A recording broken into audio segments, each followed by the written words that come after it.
Wow, I cannot believe just how much growth, how green this silver birch looks. I mean, this is the one I got from Ryan of Halton Bonsai, and you know I've had problems with the soil, I've had problems with all sorts, but you know what? I think we're ready to make a bonsai from this. Or are we? Do you know what? Today is all about finding out over the course of a year whether you can save a tree that pretty well should be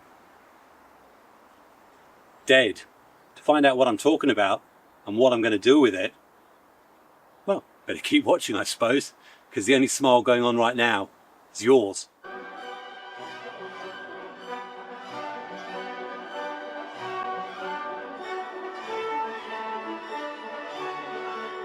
Well, some days, you know, at the bonsai retreat, you just have to say enough's enough and accept defeat. This silver birch, which you know I've been working on for years, and I've struggled and tried my best, but let's get in close and see what I discovered this morning. Yeah, you know, I was just taking up out of its hibernation route and having a look, and I think last year you looked at it, there was some fungus that was growing down the bottom, so I cleared those off, didn't think much more of it, it seemed quite solid, and this is all looking relatively good, waiting to bud out. Alas, if you see here, I suddenly discovered that where the fungus was literally rotten, and I've just been, with a screwdriver, been able to just go up the tree and scrape out all of the internal aspects of this. Now, I don't know what that means. I've still got a live vein on the outside of this silver birch, but knowing what silver birch are like, this has really got to be in the zone of waiting to die. Yeah, I sort of played around with it and was just, I mean, this was all whole about 5 minutes ago, and I just noticed that basically this was all just crumbling away. Now, it's hard there, but the further up I go, it's just soft, and it's got that very, very fungusy, I can smell rotting mushroom. What I'll do is I'll give up. I tell you what, the amount of wire this tree has cost me and soil, this is probably going to turn into one of my most expensive failures, actually. But I suppose I'll just keep digging this out. Maybe it'll be an extensive amount of dead wood. Dry that out, stain that. Maybe this side will stay alive. But yeah, I'm really quite upset by that. We'll revisit this in another month's time, maybe, where I can probably make my final prognosis. I'm sure we're going to have lots and lots of leaves out by then. I think it's that it's like being on the Titanic. You know it's sinking, but enjoy the view while you still can. Don't know whether that's a bit morose, actually. Anyway, see you in another month. Okay, well, we're back now, and it's the 15th of May. This has had quite a long time, hopefully, to dry out. It's quite encouraging when you see all this growth has now come out, and looks really, really healthy. Just got a few spots to suggest our friend the green aphid is having a bit of a gander and a bit of a look. No sign of ants or anything to suggest that they're camping out, but this is all pretty sort of green and happy looking foliage. Maybe I'm hoping too hard. Who knows? This side is pretty solid. So the intention today, I'm actually going to remove that, and then I think it's time to deal with the real issue, and that's that. I've got some Ronseal wet rot wood hardener.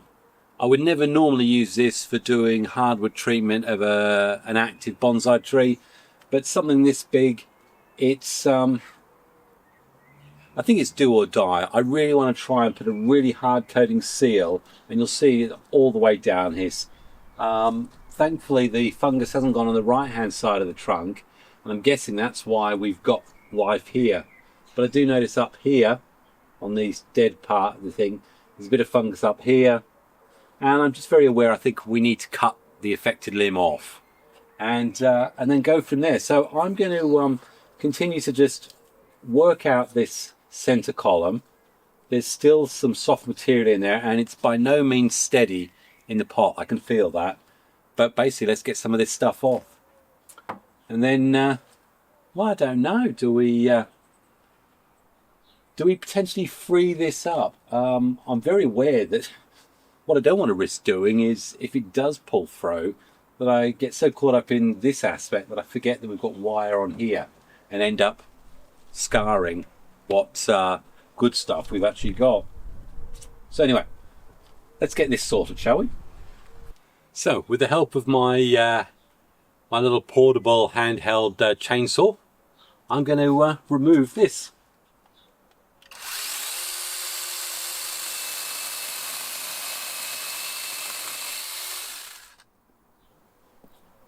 That was pretty painless. Forgotten what it was like to not have something like this.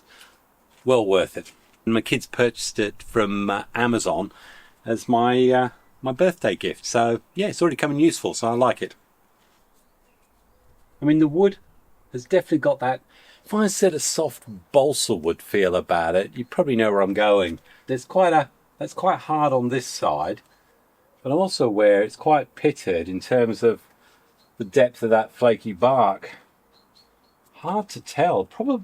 Probably there's a good inch there. I reckon this could be okay on this side. Anyway, and that has got fungus on it, so that gets disposed of. In terms of how this is going, I've actually got it all the way up to the top now, and it's all pretty solid in there. Look, I'm not going to pretend that this has really got much hope at all, and what I'll reassure you is if it eventually does not make it, you will be seeing this video. Because that fungus, if you ever see it and it's like mushroom growing on the bark, you really need to do something about it as soon as you can. And certainly not let your tree sit in over the winter. I mean, I'm literally just digging out. It's like pulling out. It's literally like cork. That whole center mass of the tree. So the only thing I'm relying on really is that maybe, just maybe, there's enough live vein on that one side that if I put hardwood all the way up there, it'll come through. I really don't know. There you go. Look at that. It's just coming away in my hands. Look at that. I mean, I'll tell you one thing. If this really does work, this is going to be a pretty spectacular looking silver birch. And as I say, I've invested so heavily in wire on this that I'm just not willing to let go of it until it finally tells me to let go. And very carefully, I'm just going to just crisp off some of the obvious dry bits, bearing in mind that that live vein, if it's there, is very close to the surface, I should think.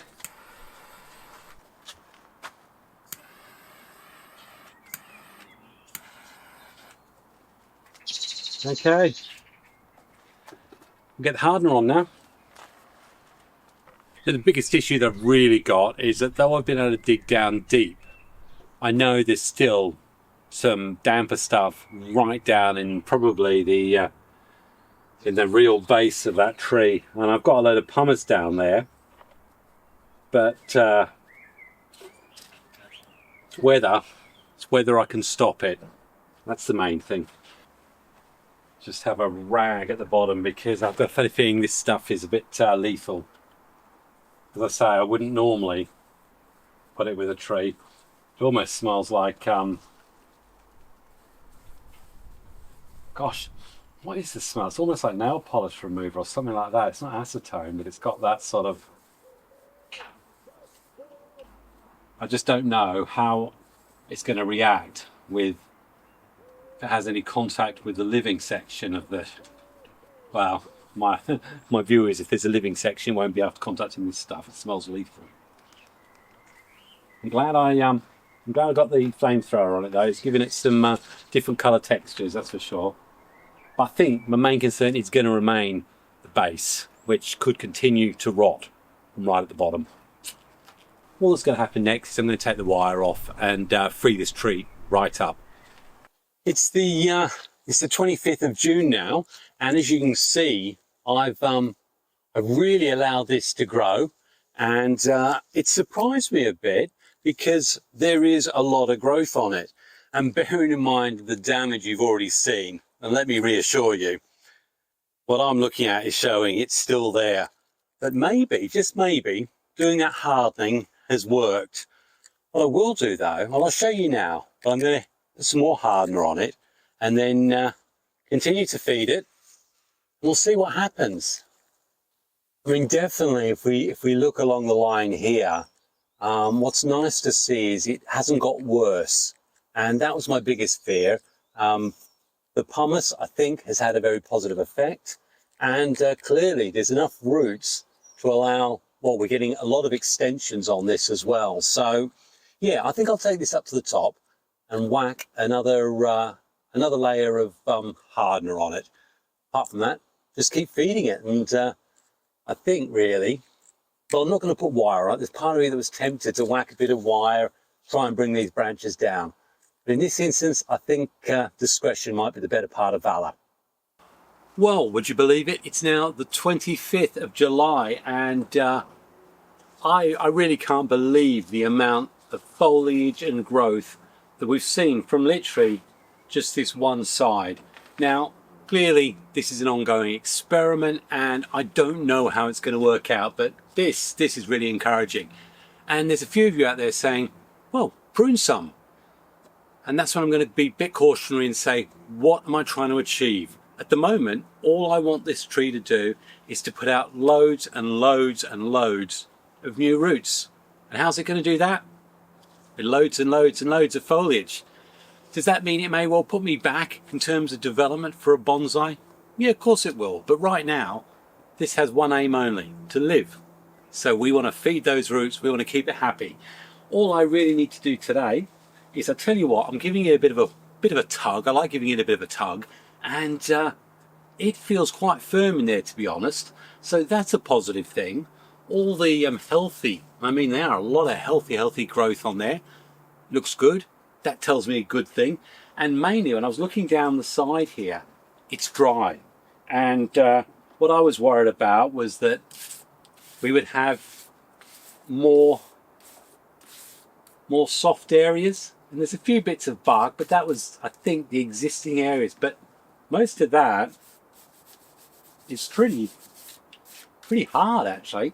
And it certainly hasn't continued anywhere else on the tree. And if I look and dig down, certainly I haven't seen it spreading.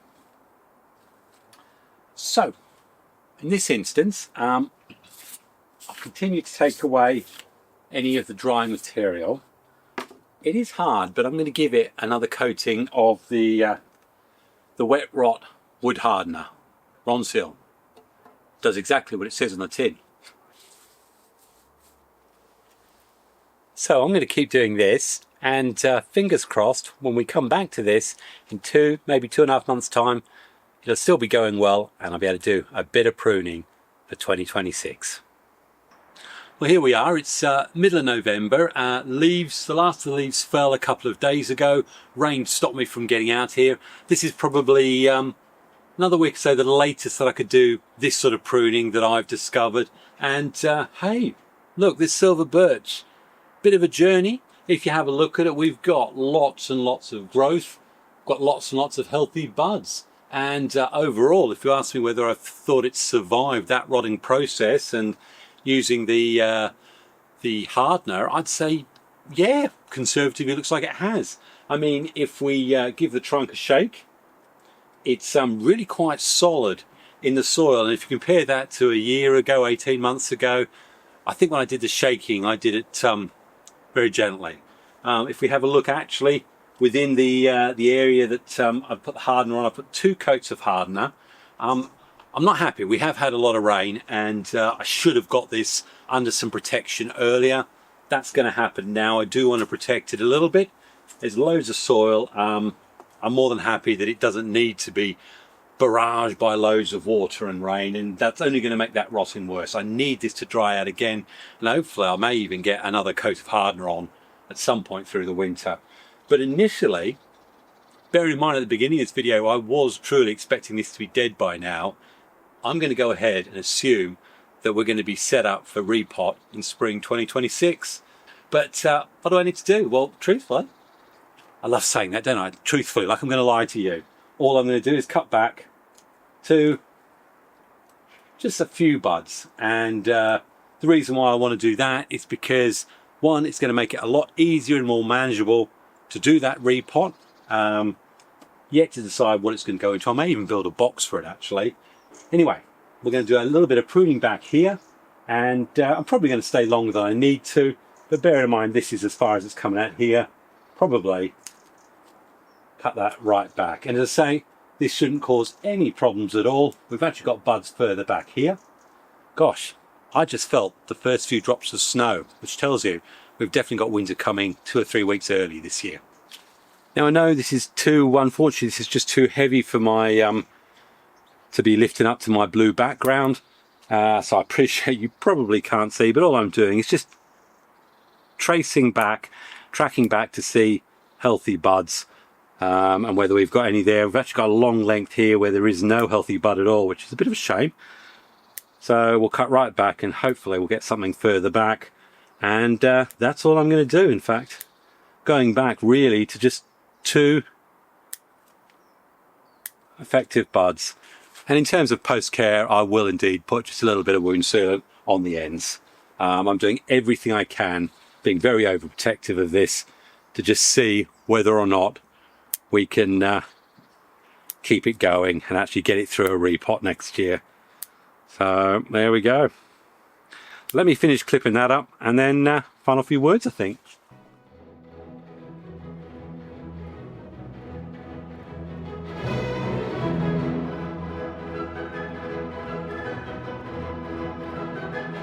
So 5 minutes later, there we go. It's all cut back, and as I say, I'm quite happy. Just a little bit of stuff on these, and I just need to really keep it dry, I think. As I say, we're going to the winter. It's not going to need loads of water, but just these cut sites, I'm just going to apply a little bit of paste. Probably many of you say that's a bit overkill, so you don't need to do that.